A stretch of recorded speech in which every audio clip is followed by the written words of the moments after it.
ஒரே ஒரு சப்ஸ்கிரைப் மட்டும் பண்ணிட்டு பாருங்கள். மீனா வந்து கோயிலுக்கு போயிருக்காங்க இல்லையா, அங்கே முத்து வந்து அங்கே பிரதேசனலாம் பண்ணிகிட்டு இருக்காங்க. இந்த காலத்துலேயும் இப்படி ஒரு பையனா பாரு, அந்த பொண்ணு கொடுத்து வச்சுருக்கணும், எப்படிப்பட்ட புருஷன் அப்படின்னு சொல்லிட்டு அங்கே இருக்கிறவங்கள இது பண்ணும்போது அங்கே போய் பார்க்குறாங்க. பார்த்தா முத்து, ஏன் இந்த மாதிரிலாம் பண்ணுறீங்க அப்படின்ற மாதிரி அவங்க எழுந்தவொடனே கேட்குறாங்க. இல்லை நீங்கள் நல்லா இருக்கணும், உங்களுக்கு எப்படியாச்சும் இந்த ஆப்ரேஷன் வந்து சக்ஸஸ் ஆயிடணும் அப்படின்ற மாதிரி சொல்கிறாங்க. எதுக்கு இந்த மாதிரிலாம் பண்ணிகிட்டு இருக்கீங்க, வேலைக்கு போகிறேன்னு தானே சொன்னீங்க. இல்லை சவாரி ஓட்டிட்டு ஃப்ரீயாக இருக்கும்போது தான் சாமிக்கிட்ட கும்பிட்லான்னு வந்தேன் அப்படின்றாங்க.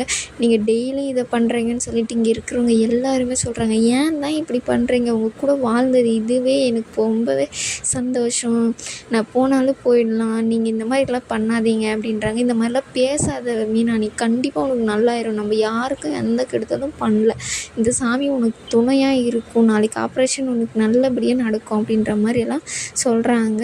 அவங்களும் பார்த்திங்கன்னா ரொம்ப எமோஷ்னல் ஆகி எனக்காக இவ்வளோ பண்ணுறீங்களே அப்படின்னு சொல்லிட்டு அவங்கள 2 பேரும் பேசிகிட்டு இருக்காங்க. அதுக்கப்புறம் பார்த்திங்கன்னா வீட்டிலேருந்து மீனாக்கு ஃபோன் பண்ணுறாங்க. இந்த மாதிரி நான் ஒரு இடத்துல இருக்கேன், நீங்கள் வந்து என்னை பிக்கப் பண்ணிக்கோங்க, நான் உங்களுக்கு லொக்கேஷன் அனுப்புகிறேன் அப்படின்னு சொல்லிட்டு ஸ்கூட்டிக்காக விளம்பரம் பண்ணிகிட்டு இருக்காங்க. அவங்களும் வந்து கூட்டிகிட்டு வந்து விட்டுடுறாங்க. அதுக்கப்புறம் பார்த்திங்கன்னா மீனா வந்து சமையல் செய்கிறதுக்காக சமையல் ரூம் போய் நின்றுட்டு ஏதோ யோசிச்சே நின்றுட்டு இருக்காங்க அந்த ஆப்ரேஷனை பற்றி. அப்போ முத்து வந்து நிற்கும்போது, என்ன மீனா இது பொங்க போகிறது கூட தெரியாது, அப்படி என்ன உனக்கு யோசனை, உனக்கு ஒன்றும் ஆகாது, நீங்கள் நல்லபடியாக உனக்கு இந்த ஆப்ரேஷன் நடக்கும் அப்படின்ற மாதிரி 2 பேரும் பேசிட்டே இருக்கும்போது விஜய் வந்து வராங்க. என்ன இங்கேயும் ஆரம்பிச்சிட்டிங்களா நீங்கள் 2 பேரும், புருஷன் பொண்டாட்டி எங்கே பேசணுன்னே உங்களுக்கு தெரியுறதில்ல, என்ன தான் அப்படி ரகசியத்தை பேசுவீங்க அப்படின்ற மாதிரி கேட்குறாங்க. நாங்கள் ஒன்றும் ரகசியமும் பேசலை, ஏன் நாங்கள் எங்கேயுமே பேசக்கூடாது அப்படின்ற மாதிரி அவங்க 2 பேரும் பேசுகிறாங்க. அப்பா நீங்கள் என்ன வேணால் பேசிட்டு போங்க, ஆனால் இதை உங்களுக்கு சொல்லலான்னு தான் வந்தேன் அப்படின்னு சொல்லிட்டு, இன்றைக்கி என் ஃப்ரெண்ட்ஸ் எல்லாம் வராங்க, நெய் தூக்கில் ஒரு வெஜ் பிரியாணி மட்டும் பண்ணிவிடு அப்படின்ற மாதிரி சொல்லிட்டு ஆர்டர் போடுறாங்க. இல்லை அவளாலலாம் இன்றைக்கி எதுவும் செய்ய முடியாது, இன்றைக்கி நாங்கள் கொஞ்சம் வெளியே போகிறோம் அப்படின்ற மாதிரி முத்து மீனாவும் சொல்கிறாங்க. ஏன் இன்றைக்கி செஞ்சு வச்சுட்டு போங்க அப்படின்ற மாதிரி அவங்களும் வந்து பதிலுக்கு பதில் பேசுகிறாங்க. என்ன அவளாலலாம் முடியாது, அவளுக்கு ஒரு முக்கியமான வேலை இருக்குது, நீங்கள் வேணால் ஹோட்டலில் வாங்கிக்கோங்க அப்படின்ற மாதிரி அவங்க வந்து சொல்லிவிட்டு வெளியே வரும்போது பார்த்திங்கன்னா, எங்கே போகிறீங்க, நில்லுங்க, எங்கே போகிறீங்கன்ற மாதிரி கேட்கும்போது கரெக்டாக அவங்க அப்பாவும் வராரு. வந்தவொடனே என்ன ஆச்சு, ஏன் விஜய் இப்படி கத்திட்டு இருக்கு அப்படின்ற மாதிரி கேட்கும்போது இவங்க என் ஃப்ரெண்ட்ஸ் எல்லாம் வராங்க, சாப்பாடு செய்யுன்னு சொன்னால் எங்கேயும் நாங்கள் வெளியே போனோம், எங்களுக்கு முக்கியமான வேலை இருக்குதுன்னு சொல்லிட்டு கிளம்பிட்டாங்க, இது எல்லாமே நீங்கள் கொடுக்குற இடம் தாங்க அப்படின்றாங்க. அதுக்கு அவர் இருந்துக்கிட்டு, இப்போ என்ன உனக்கு, அவங்க தான் வெளியே போகிறாங்கன்னு சொல்கிறாங்கல்ல, ஹோட்டலில் வாங்கிக்கோ, அவங்களாம் பெரிய இடத்த ஆளுங்க, எப்படி எங்கள் ஹோட்டலில் சாப்பிடுவோம், அப்போ நீ செய் அப்படின்ற மாதிரி சொல்கிறாங்க. என்னாலலாம் செய்ய முடியாது, அப்படி என்ன இந்த மகாராணிக்கு அப்படி ஒரு வேலை வந்துட்டு இருக்குது, பணம் இருக்குன்னு ரொம்ப தான் ஆடுறாங்க அப்படின்ற மாதிரி சொல்கிறாங்க. அவங்க முன்னாடியே சொல்லியிருக்கலாம் இல்லை, நான் வேறு என்றைக்குனா ஒரு நாளைக்கு வர சொல்லியிருப்பேன்ல அப்படின்ற மாதிரி கேட்குறாங்க. நீ முன்னாடியே சொல்லியிருக்கலாம் இல்லை, அவங்களும் வராங்கன்னு சொல்லிட்டு அந்த பொண்ணு ஏதாச்சும் செஞ்சு வச்சுட்டாச்சும் போயிருக்கோம்ல அப்படின்ற மாதிரி சொல்கிறாங்க.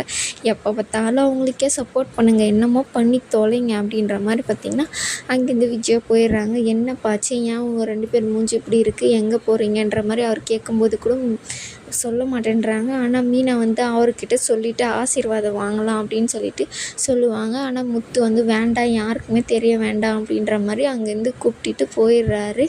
அதுக்கப்புறம் பார்த்திங்கன்னா ஒரு ஆப்ரேஷன் தேட்டருக்கு கூட்டின்னு போகும்போது பயப்படாத மீனா அப்படின்னு சொல்லிட்டு அவங்களுக்கு ஆறுதல் சொல்லி அங்கேருந்து அனுப்பி வைக்கிறாங்க. ஆனால் ரொம்பவே பயமாக இருக்கும் மீனாக்கு. ஒன்றும் ஆகாதில்ல சீதா, எனக்கு ரொம்ப பயமாக இருக்குது சீதா, ஏன் சீதா இவ்வளோ டாக்டர் போகிறாங்க, என்னாச்சு மீனாக்கு அப்படின்னு சொல்லிட்டு ரொம்ப பதட்டமாக அழ ஆரம்பிச்சிடுறாரு அவர். ஐயோ மாமா ஒன்றும் இல்லை, நான் கேட்குறேன் அப்படின்னு சொல்லிட்டு அவங்க டாக்டர்கிட்ட கேட்கும்போது அவங்களுக்கு ரொம்ப பிபி எல்லாம் ஹை ஆகிடுச்சு. அதுதான் கார்டியா டாக்டர் வந்து பார்க்குறாங்க. ஒன்றும் ஆகாது, நீங்கள் பயப்படாதீங்க, அவங்களுக்கு பயத்தினால தான் இந்த மாதிரி ஆயிருக்கு, இது முடிஞ்ச பின்னாடி தான் ஆப்ரேஷன் பண்ண முடியும் அப்படின்னு சொல்கிறாங்க.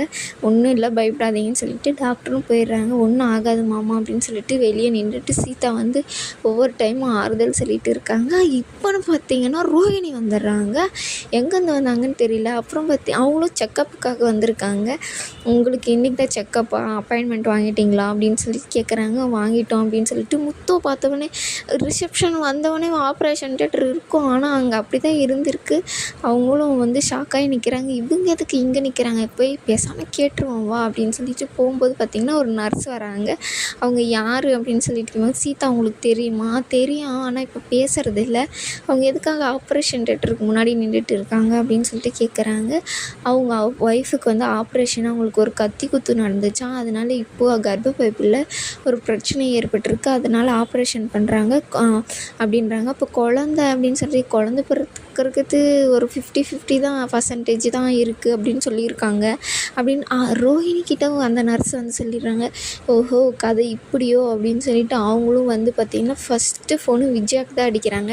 என்ன ஆண்டி எப்படி இருக்கீங்க? நீ எதுக்கு எனக்கு ஃபோன் பண்ணுற? உன் நம்பரை ஃபஸ்ட்டு பிளாக் பண்ணணும். ஃபஸ்ட்டு நீங்கள் டிலைட்டே பண்ணலையா? என்ன தான் எப்பயோ விட்டு துரத்திட்டீங்களே அப்படின்றாங்க. இப்போ நீ எதுக்கு ஃபோன் பண்ண அப்படின்றாங்க. உங்கள் வாரிசு என் வயிற்றில் வளருது, ஒரு ஃபோன் பண்ணி எப்படி இருக்கா என்னன்னு கூட கேட்க மாட்டீங்க ஆண்டி அப்படின்றாங்க. ஏய், அதை ஒன்றும் எங்கள் வீட்டு வாரிசு கிடையாது. என் மனோஜுக்கு நல்ல பொண்ணாக ஒரு பணக்கார பொண்ணாக கல்யாணம் பண்ணி தான் வைக்குவேன். அதுதான் என் வீட்டோட வாரிசு அப்படின்றாங்க. அதை விட்டு அது போனாலும் போயிட்டு போகுது. இன்னும் 2 மருமக இருக்காங்கல்ல, கண்டிப்பாக மீனா வந்து குழந்த பெற்றுப்போம் அப்படின்னு சொல்லிட்டு கான்ஃபிடெண்ட்டாக பேசுகிறாங்க. அதுக்கெல்லாம் வாய்ப்பே இல்லை. மீனாவுக்கு குழந்தையே பிறக்காது. ஸ்ருதிக்கு குழந்த பெற்றிருக்க இன்ட்ரெஸ்டே இல்லை. ஒரே ஒரு வாரிசு, அது என் வயிற்றில் வர வாரிசு மட்டும்தான் அப்படின்னு சொல்லிட்டு சொல்கிறாங்க. அவங்க பார்த்திங்கன்னா, என்னடி சொல்கிற, என்ன பொய் புழுகுறியா அப்படின்றாங்க. நான் இப்போது இத்தனை நாளாக பொய் தான் சொல்லிட்டு இருந்தேன், ஆனால் இதில் பொய் சொல்லலை. முத்து ஆப்ரேஷன் தியேட்டருக்கு முன்னாடி நின்று ஏதோ டென்ஷனாக போயிட்டு இருக்காரு. அங்கே மீனாக்கு ஆப்ரேஷன் நடந்திருக்கு. அது ஆப்ரேஷன் நடந்தாலும் 55% தான் குழந்த பிறக்குமா. இதுக்கு ஏன் குழந்த தான் உங்கள் வீட்டு ஒரே வாரிசு அப்படின்ற மாதிரி சொல்கிறாங்க. என்னடி சொல்கிற அப்படின்னு சொல்லிட்டு பார்த்திங்கன்னா அவங்க ஷாக்காகி நிற்கிறாங்க. சிரிச்சுக்கிட்டே ரோகிணி வந்து ஃபோனை வச்சிட்றாங்க. இதோட இந்த எபிசோடு முடியுது.